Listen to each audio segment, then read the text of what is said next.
Hello, and welcome to another exciting edition of Hidden in the Universal Vault. I'm Brian, your host, and tonight's movie that I watched, I did finish this a couple hours ago. Excuse me, I've had a little bit of stuffy nose. Hang on. Okay, I'm back.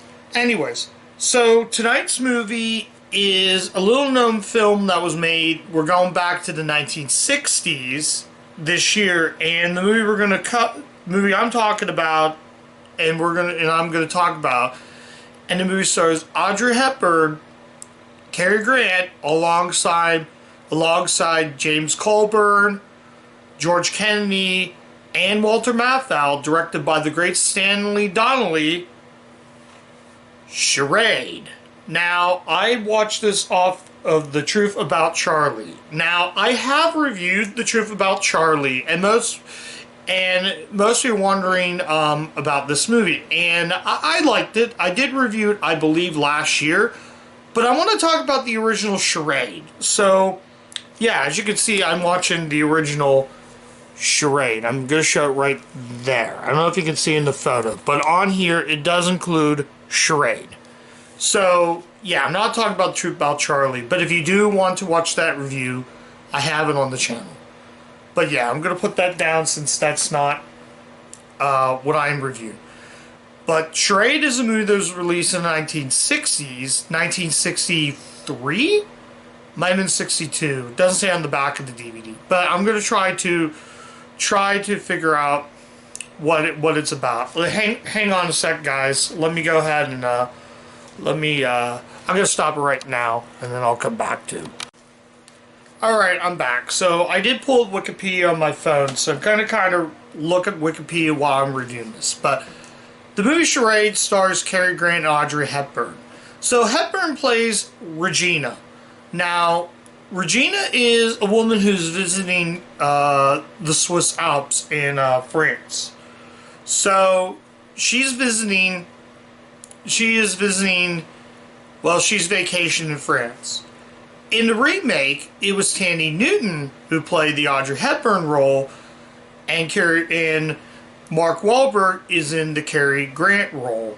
But yeah, I already discussed about Truth About Charlie, but I'm going to kind of reference that remake as well. So, anyways, so focus on, like I said, look at the characters' names. So Cary Grant plays all these different characters. So at first he is Joshua, then he's Alexander, then he's Dale, and Adam Canfield. But he's Brian Conkshank is Cary Grant's character. And Audrey Hepburn plays Reggie Lampard. So the film begins with her meeting up with Grant, and she discovers that she's a widower of a man named Charlie who just died, and he was murdered, something like that. So we get a bunch of these other characters. So we get the other people involved. So we got George Kennedy as a man who has one arm, James Coburn, a very young James Coburn, playing a man named Tex. And he's another person that meets up with Audrey Hepburn, and then we get, I believe, Walter Matthau, who is this detective, and a very young Walter Matthau. He's like a detective who goes by the name of Hamilton Bartholomew at the beginning. But it turns out he plays another man named Dale Dry, I believe. No, Carson Dry, not Dale Dry. They're two different people. I'm sorry if I mentioned that, but it's Carson Dry. So so it starts out with him as Hamilton Bartholomew, and Hepburn's character Reggie goes and meets and has to figure clues to basically determine justice. So it goes in this sort of cat and mouse style. It's a cat and mouse film. Film enthusiasts and film critics and historians would consider this the Alfred Hitchcock movie that Hitchcock never made. So it has its sort of Hitchcockian style, which is really cool. This movie is fun. I really I really liked Charade. This movie is fun. So what I like especially, it's confusing, but eventually it picks up the puzzle and we get all these characters. We don't know what happens. James Coburn is, like I said, played Tex. He confronts her in a payphone, so he's taking like matches and just drops her right there, and she's all terrified. He keeps her over until she screams, and then she gets attacked by George Kennedy, who plays a man that has just one arm, and he's like, Peter, he's attacking me, and then Grant runs in and they start fighting, but they keep the door closed, leaving just a bunch of the punch and fist flying, which is really, really cool. So eventually the two of them meet up with each other and basically they fall in love. And the whole time it's like this cat and mouse chasing. So the wrong man getting accused type of film. And that's what I love especially about a movie like Charade. It keeps you glued till the very end. Now, the ending is kind of what I will kind of... that was the problem I had with the truth about Charlie is its ending. But again, I feel it's the same thing I had the problem, like I said, with Truth About Charlie.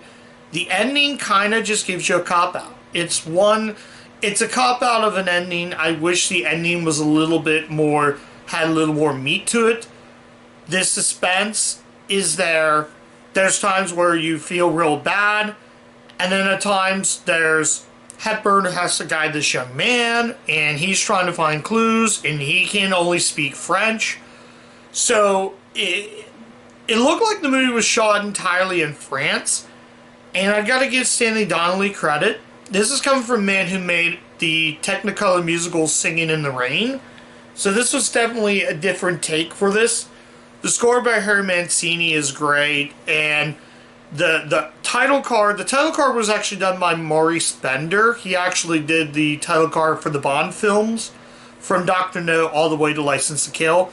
So Maurice Bender knows, like, it's just the title card is good. And it keeps you glued, like, literally when it's the French Alps is like it looks beautiful. Like the scene at the beginning of the movie where she's walking, you can see the people you can see like the people swimming in the pool. That's done real nice. It's just gorgeous whatsoever. So at times we don't even see who she is, and then eventually Grant comes in. There's a kid with a squirt gun. He shoots water at Hepburn's face, and like literally the water comes down. Same thing, Cary Grant. He gets shot with water, and it's kind of a bittersweet moment in it though. The scene especially where Grant basically takes the shower in a suit and tie is kind of funny. So he's like literally using the soap and like actually taking the shower, and he's like soaked, and you can see like all the water comes down on him. That's gorgeous. The beginning, you know something's going to happen when she knows her apartment has been ransacked. We don't know everything. All these characters, just the fight up on top with George Kennedy and Grant, they do this really good fight, and it's just awesome.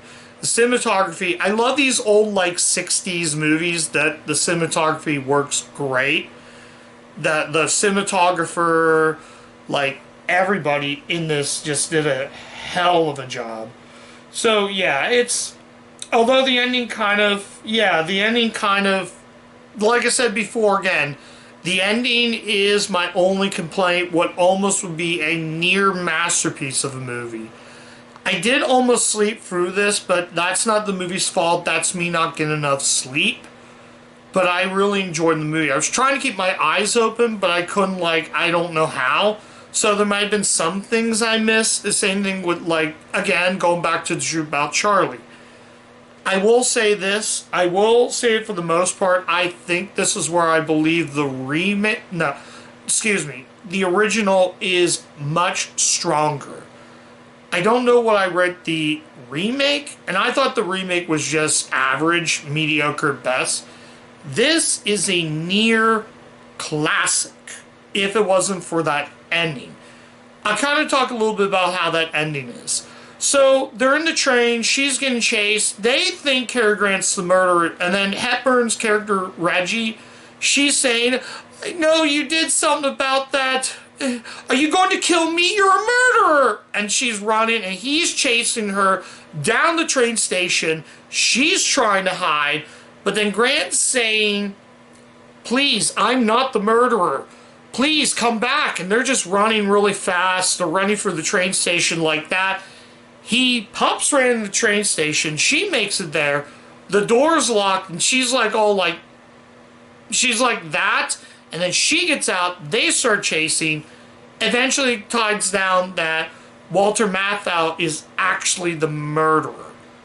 But it all ties down to that. Basically, the puzzles go together, and that ending alone kind of was a complete cop-out. It's beautifully done. Like, that scene alone, I just kind of wish that I just wish it was a better ending. Also, the ending's kind of weird, where eventually, it's all about the stamps. There's a scene in the market where they collect the stamps, and Colburn plays tax. He panics and starts running into the taxi, and eventually turns out he's dead. He suffocates. But we don't know who the murderer is.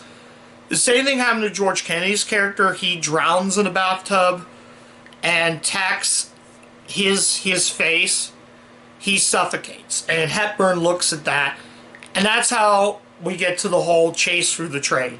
As I said before, this is an Alfred Hitchcock movie that Hitchcock never made. It's a suspense, it's a thriller, it's a cat and mouse picture, where it's sort of like that chase. The chase in it, though, I almost loved Charade.